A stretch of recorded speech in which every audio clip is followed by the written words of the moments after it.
Hello guys, so a really quick disclaimer before this video starts. This is not technically a video. This is a recording of a speech that I gave in my public speaking course this past semester. Don't expect any legitimate edits with this one, any music. This is just going to be a recording of a speech that I gave. But I think all the things that I talk about, it's interesting enough for a video, so I hope you guys enjoy. And let me know how I did with my public speaking, because I don't enjoy it that much, but if the subject is interesting enough, I think I'm into it. So, yeah, let me know. Enjoy. So, is anyone here interested in looking at a really bad picture of me from like 7 years ago?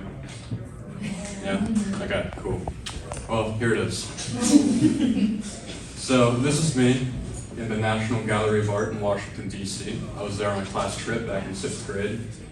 Once you guys are done just gawking at my glorious looking haircut there, you can see that I'm standing next to a painting.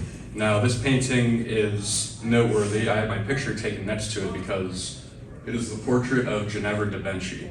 And this portrait is the only painting by Leonardo da Vinci in the western half of the world, in either of the American continents. But why is it over here, and how did it end up in Washington, D.C.? So I was fascinated, clearly, by this picture, by the portrait, for as long as I can remember, as soon as I heard of the uniqueness of its resting place, how it ended up in America. So getting into it, we first need to explain the story behind the painting, analyze the portrait itself, and then we can talk about how it ended up here. So let's first start with the man behind the painting. So Leonardo da Vinci, as I'm sure we all know, is a big player in the Renaissance art scene. And whenever we think of Da Vinci, we often think of the Mona Lisa. It's known as his big masterpiece. And like with many great artists, everything that made the Mona Lisa great, we can actually trace it back to some of his earlier works with the portrait of Ginevra de Benci. So when Da Vinci was around in his early 20s, he was commissioned to do this art piece. It's known as one of his earliest portraits. So Ginevra de Benci was the 16-year-old daughter of a wealthy banker. And the reason why this painting is in existence is more than likely because of marriage, because that was just part of the process back in the day. The man would propose, they would commission the portrait of the soon-to-be wife, and they would get married, part of that process. And the portrait and the stories that come with it are quite fascinating because of the mystery surrounding it.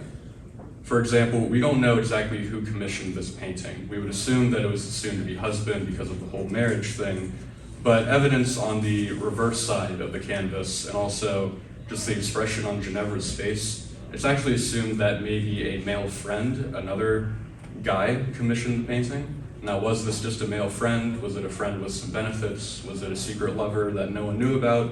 We don't exactly know, but if this was commissioned because of marriage, the look on her face, she doesn't look that happy about it, so we just don't know.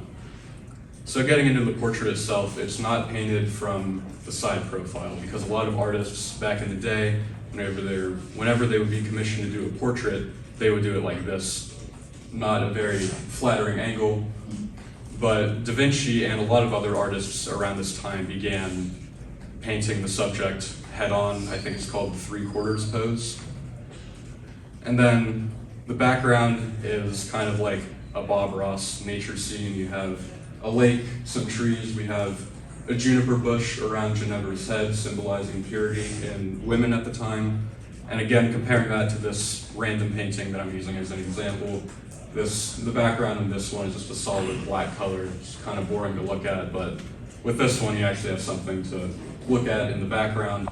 And then one thing that I always found interesting about this painting is that Ginevra is not wearing any jewelry in the portrait, because you'd think with her being the newlywed daughter of some hotshot banker, she'd be wearing like a necklace or something, but she's not. And then everything that I've actually mentioned so far are similarities between Ginevra and the Mona Lisa. From the head-on view, the nature-esque background, and then the lack of fanfare in terms of clothing and jewelry. One significant difference between the two portraits, Ginevra's lack of hands. Because we know that the hands of the Mona Lisa, one of the biggest takeaways from the portrait, the way that Da Vinci sort of portrays a woman's hands. Hands are very hard to paint and draw, especially back in the day. but it's actually theorized that Ginevra did have hands at one point in the portrait.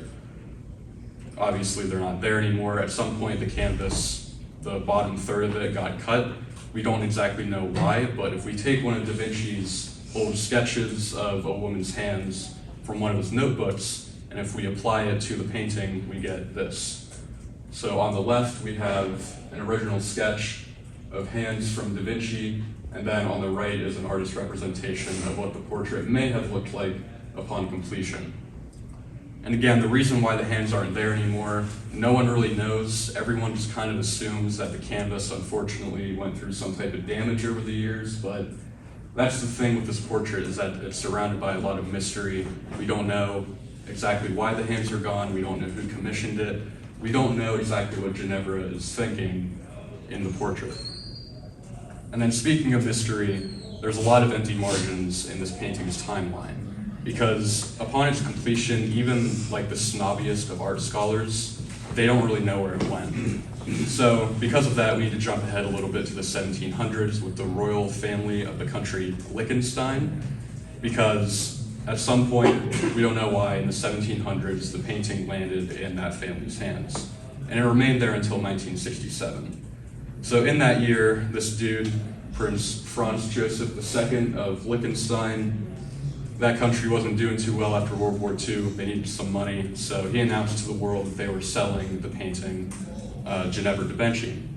So a Da Vinci painting going up for sale, it's a huge deal for art galleries all over the world. They're all very interested in owning this painting, and it was especially a big deal for the United States, because just a few years prior, the United States was temporarily housing our old friend, the Mona Lisa, for a very brief period of time in the National Gallery of Art.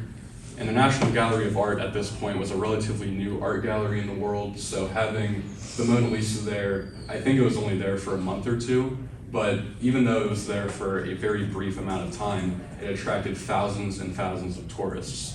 So a Da Vinci painting similar in style to the Mona Lisa going up for sale, very big deal for the United States. They were very interested in buying this portrait. So the director of the art gallery, John Walker, he set his eyes on Ginevra, he negotiated the price, and by the time that it was all said and done, the National Gallery of Art purchased the portrait of Ginevra de Benci for $5 million. And this was the most expensive art purchase in history at this point. Because you guys gotta remember, this was 1967, so equating that into today's dollars, that's like over 40 million, so it's a lot. So how are they going to transport this portrait into America?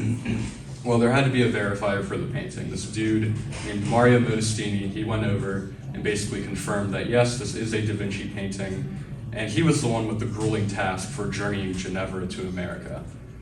It's not something that you do every day, transporting a masterpiece like this on a commercial flight, so he had to come up with a plan. So he went out and bought just a regular suitcase, put the painting in the suitcase, outlined it in styrofoam. He threw a thermometer in there to make sure that the painting wouldn't be damaged from too hot or too cold conditions. Then he closed up the suitcase and he bought 2 plane tickets, first-class plane tickets to America. One for Mario Modestini and one for a Mrs. Mario Modestini. So he gets on the plane with the suitcase housing the painting, and he sits in his first-class seat, and the seat next to him designated for his wife, it wasn't for his wife, it was for the painting in the suitcase. He even put the seatbelt around it and everything. The man was not taking any chances with airport people possibly damaging this painting, so he just brought it on the flight with him, first class. And I think the funniest part about this story is the telegram that he sent to the National Art Gallery right before the plane took off. It's a very simple but cryptic message: the bird flies. So, Mario Modestini successfully brings the portrait of Ginevra de Benci to America. It's displayed in the National Gallery of Art, and it has remained there ever since, 1967 to present day. The only painting by Leonardo da Vinci in public view in the Americas. It's a very interesting story, from the possible love affair to the plane ride, the hands, the fact that it was painted by Da Vinci himself. This portrait's history really is as rich as they come. So, to summarize, everything with this painting has a story to tell, from the people behind it to the portrait itself and the journey that it took over the years. So next time that you guys are in an art gallery, kind of like me 7 years ago, you'll often find yourself wondering where all these art pieces came from and why they're in the art gallery in the first place. Thank you.